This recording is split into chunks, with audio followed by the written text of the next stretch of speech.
Good evening from a wild and windy North Devon. A long and illustrious chapter in the industrial history of Devon was brought to an end today with the closure of Appledore shipyard behind me. For the men and women who work there, it means redundancy or relocation to Plymouth. But for the local community, it means the loss of an important part of the town's identity. The shipyard first opened its gates back in 1856 at Richmond Dry Dock, and over the years its fortunes have ebbed and flowed like the River Torridge on which it sits, and it was nationalised in the mid-1970s.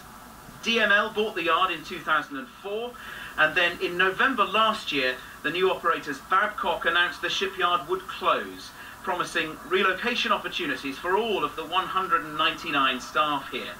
And that brings us to today, when the gates closed to the Babcock shipyard and it was handed back to the landlord Langham Industries.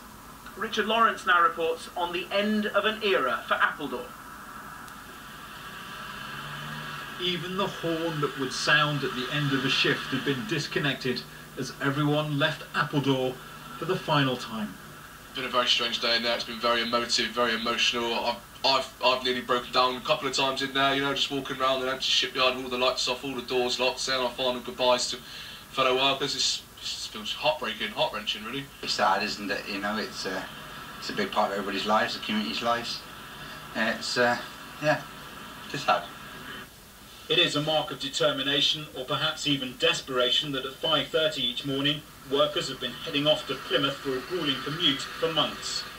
Among them is Barry Hooper, the son of a shipwright who worked in the yard from 1974 to 1990, and then from 2005 under Babcock. Barry, like all the workers, is proud of their achievements, but in a yard that even hosted George Osborne as Chancellor of the Exchequer, with his pledges to build a stronger southwest economy, he says the unions blame the government, ministers, for ignoring a strategic review that called for all shipyards to be given a fair share of contracts. Everything seems to be going to Scotland. Nothing seems to be coming down to England or the southwest. And that's unacceptable. And considering we're a conservative voting area. The Ministry of Defence say the national shipbuilding strategy is clear that all Royal Navy warships will be built in the UK, and our £3.7 billion Type 26 programme has secured more than 4,000 jobs across the nation. As non-warships, the fleet's solid support ships are being procured through international competition to secure the best possible value for money for the UK taxpayer. In North Devon, the protests last autumn were a measure of the strength of feeling and the bond the shipyard brings as part of the DNA of the community. The campaigners included former shipwrights like Andrew Eastman, whose family have been involved in the yard for generations. My grandfather, that's my father's father, on my father's side, he was at Market Street, Appledore, and my father did his time in the Royal Navy, so he went to Devonport, but the majority of the career-orientated tradesmen were to pursue it to its utmost, because that's what it was all about, being in the shipbuilding world. Appledore has been here before, several times in fact, but it's always bounced back in some shape or form, and there have even been times in the past 25 years that I've known the area that you'll hear different accents in the streets here, people from the northeast or even Scotland, workers brought down to top up the workforce, but those days though are long gone. And luckily when Babcock took over it was good, but now Appledore's just going to be a ghost. I think Appledore's going to be a ghost town again, and it's going to be sad for them, and it's not fair. But the thing that worries me about all this is that all the youngsters are going to leave. There's no work for them here. They can't afford the houses anymore. They're just going to go. It will be a terrible shame to lose it. Absolutely diabolical, a sacrilege, we criminal. We never want to see it closed. Never. There is still a great deal of bitterness over how Babcock handled the closure. The name has all but disappeared now. It's time for workers to move on. And Richard is in Appledore this evening. Richard, there's been a real fight to try to keep this shipyard open, hasn't there?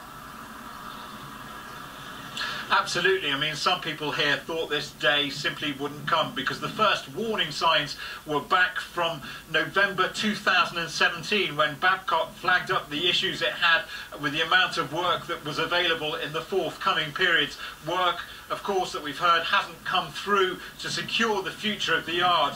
Now, the local people here feel let down by the national government just as much as anybody else. The local MP, Geoffrey Cox, denies all this. He says that he's listened to every part of their campaign, that their voices from the marches and the petitions have been taken account of, and they're working hard still to try to secure a future. We will leave absolutely no stone unturned in trying to find an operator. The yard is there, the equipment is there, the willing owners of the yard are there, the workforce are there, the tradition is there.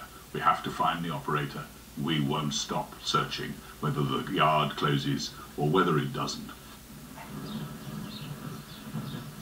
Well, there's a cold wind blowing through the village this evening. There are men, of course, in the pubs drowning their sorrows. More than 100 more than 100 at this time volunteered to take redundancy, and it's not clear what will happen to some of those in the future. It's very hard for them to be optimistic. Like the weather itself today, this is a gloomy place to be right now, and only a glimmer of hope that no one can really hold on to at the moment.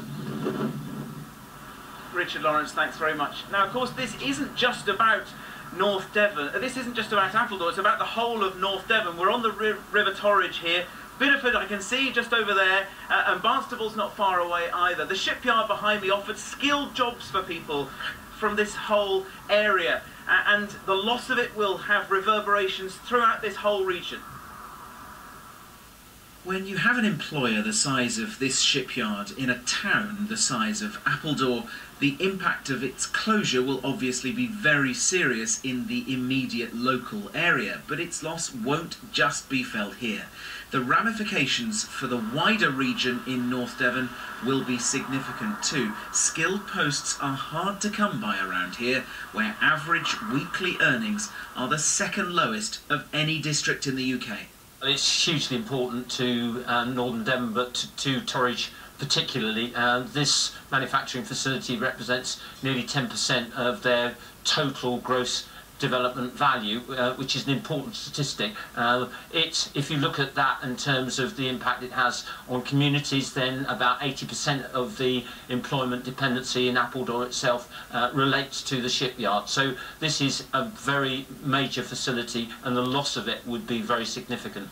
For generations, it's been the place where engineers of the future served their apprenticeships and learned the skills to secure them a well-paid job. The vast shipyard building dominates the view as you cross the Torridge Bridge, and it's easily within sight of the riverbank in Bideford, where Torridge District Council has its offices. Council leader Jane Whittaker says it's so important to the area that it's unthinkable it would be allowed to close for good. It's going to affect our economy by something like almost 10 million a year. We're a low-wage economy, so the loss of something like 10 million a year in our economy is going to be substantial, isn't it? There's no way around that, is there? Quite frankly, you know, it's going to be our local retail businesses, it's going to be our local restaurants, it's going to be anybody and everybody who's got a business here, really, isn't it, at the end of the day? I don't want to think it's going to be the end. I think there's going to be a resurrection, quite frankly, and I hope I'm right. We have a very proud heritage of shipbuilding on this river, and it would be a real tragedy if we lost it. Behind the scenes, we're told, discussions are being held to secure a future for shipbuilding here, so that this isn't the final chapter for Appledore Shipyard, but the start of a new one, which will see vital, skilled jobs remain in North Devon. Now, we have today had an email from the owner of the yard, Chris Langham of Langham Industries, and I'm going to read a bit of it for you now because it does sound encouraging. He says, we really want to see shipbuilding continue at Appledore and are doing everything possible to find an operator for the yard. And he goes on calling it a magnificent facility with a highly skilled and productive workforce. Quite simply the best place to build ships in the UK, he says.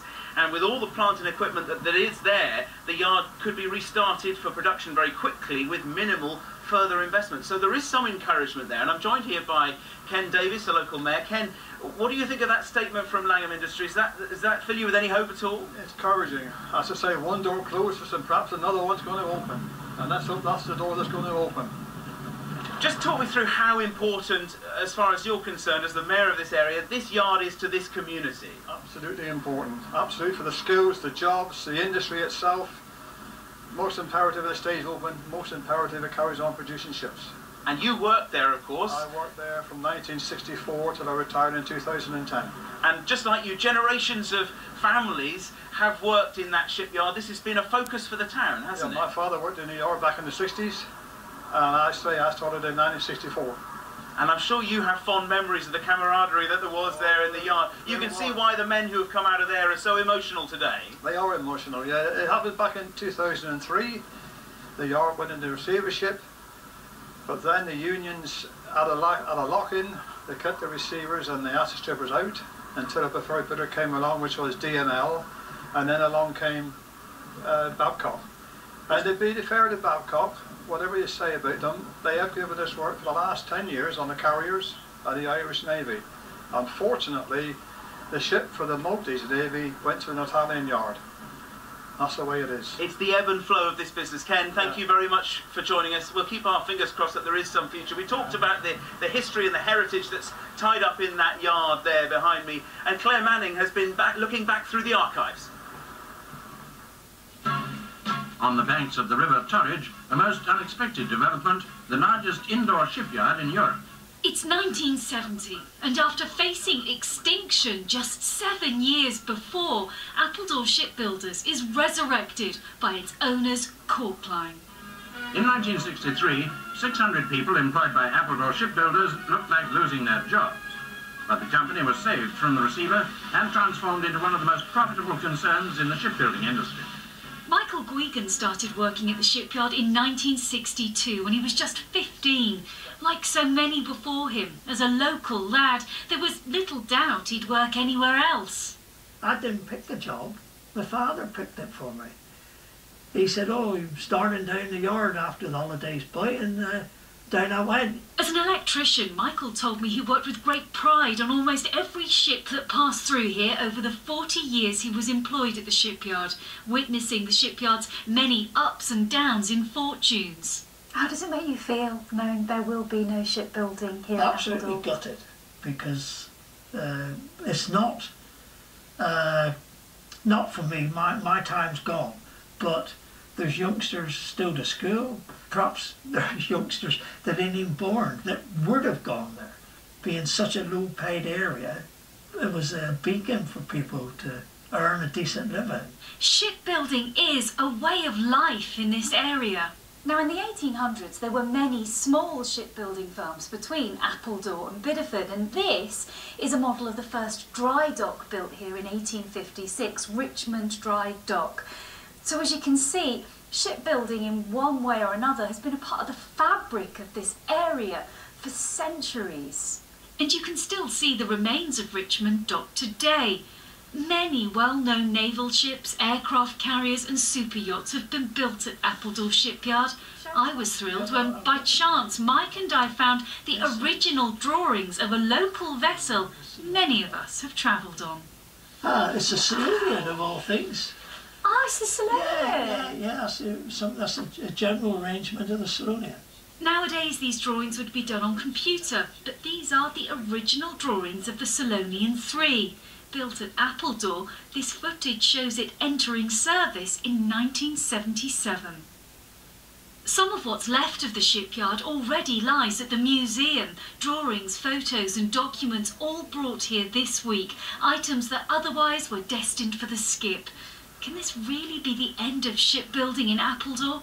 Historian David Carter told me that what history teaches us is there's room for hope. In the 1930s, the Depression, there was literally no work for the shipyards and they closed, and I'm sure people at that time thought it was the end. In 1963, PK Harris went into liquidation. 350 men lost their jobs overnight. I'm sure they thought that was the end. In 1872, William Yeo died, and it took 10 years for the executors to find a new tenant for the shipyard. I'm sure they thought that was the end. And I have hopes that somebody else may well take on the shipyard here and continue shipbuilding into the future. This latest closure, though, is testing for even the most optimistic of locals, many of who still reminisce of those buoyant opening days of the then new yard 49 years ago. And we saw images of the Solonian in Clare's report there. That ship's still in service, taking passengers over to the Isles of Scilly these days. So they obviously build them to last at Appledore. That's it from here for now. With a roundup of the rest of the day's news in the studio, here's Ellie Pitt.